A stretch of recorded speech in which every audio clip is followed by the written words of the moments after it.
का चौका की शुरुआत करते हैं। मानस जायसवाल जी से लेंगे सस्ता ऑप्शन, उसके बाद चलेंगे रचना वैद्य जी के पास एफएनओ सुपरस्टार के लिए, गावसर के पास चार्ट का चमत्कार ट्रेड के लिए और मयूरेश जी के पास मिड कैप फंडा के लिए। तो मानस जी बताइए आपका सस्ता ऑप्शन।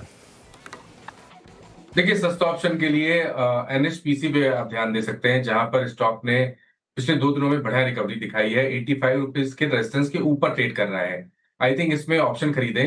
85 वाला कॉल ऑप्शन मई मंथ का जो ₹3.75 पे ट्रेड हो रहा है, उसमें ₹2.90 के स्टॉप लॉस से आपको खरीदारी करके चलनी है और ऊपर की तरफ ₹6 के टारगेट सेट करके चलने हैं। ओके, एनएचपीसी सस्ता ऑप्शन मैनेजर की पिक हो गई। एफएनओ सुपरस्टार के लिए रचना जी कौन सा स्टॉक? इंडियन होटल्स को बाय करेंगे। इंडियन होटल्स के मई फ्यूचर्स की बात हो रही है, जो कि 655 के करीब ट्रेड कर रहा है। हम इसमें ऐसे लगाएंगे 650 पे, और अपसाइड पे हमारा टारगेट होगा 666 एंड 670। ओके, इंडियन होटल्स बड़ी अच्छी बाइंग है आज मई फ्यूचर्स में 23%, 37 लाख शुरू एडिशन। प्रकाश सर, आपका ट्रेड क्या रहेगा चार का चमत्कार?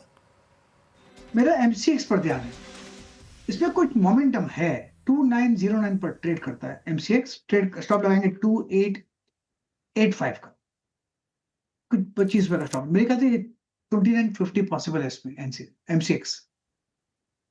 ओके, एमसीएक्स ये हो गई। अब ट्रेड आपकी चार्ट का चमत्कार में मिड कैप फंडा के लिए मयूरेश जी के पास चला जाए। मयूरेश जी बताइए आपका मिड कैप फंडा। स्पाइस फार्मा रहेगा। हमें लगता है आई थिंक रिजल्ट्स एनकरेजिंग हैं। जो यूएस के रेवेन्यूज है वहाँ पे ठीक ठाक ग्रोथ होनी चाहिए अगले कुछ तिमाही होता आपका। आउटसाइड यूएस जो एक्सेस मार्केट्स और दूसरे मार्केट्स हैं, यहाँ पे आई थिंक जो एक रन रेट है in terms of revenue growth, ये स्पाइस फार्मा मेंटेन करनी चाहिए। और इसका एक पूरा कॉम्बिनेशन जो होगा, ग्रोस मार्जिन 60% के आसपास रहनी चाहिए। They should have very very strong EBITDA margin performance as well. और ये ग्रोइंग परफॉर्मेंस होगा क्योंकि जैसे कॉम्प्लेक्स ब्रांडेड जेनेरिक से लॉन्च करते रहेंगे यूएस और अदर एक्सेस मार्केट्स में, उसके मार्जिन प्रोफाइल रिलेटिवली बेटर रहेगी।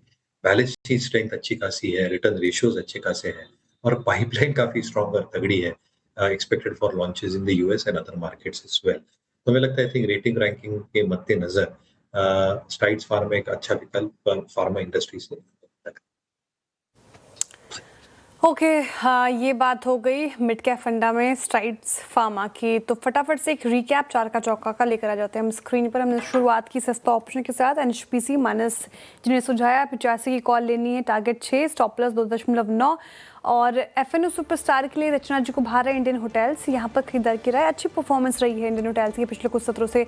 660 670 के टारगेट हैं, 650 का स्टॉप लॉस। और गावसर चार्ट का चमत्कार के लिए एमसीएक्स को चुन रहे हैं। पैनल ने इसको पिक भी किया, 2950 के टारगेट देख रहे हैं, 2885 का स्टॉप लॉस लगाना है। और मिड कैप फंडा स्ट्राइड्स फार्मा खरीदारी की राय मयूरेश जी ने दी है इस लेवल पर।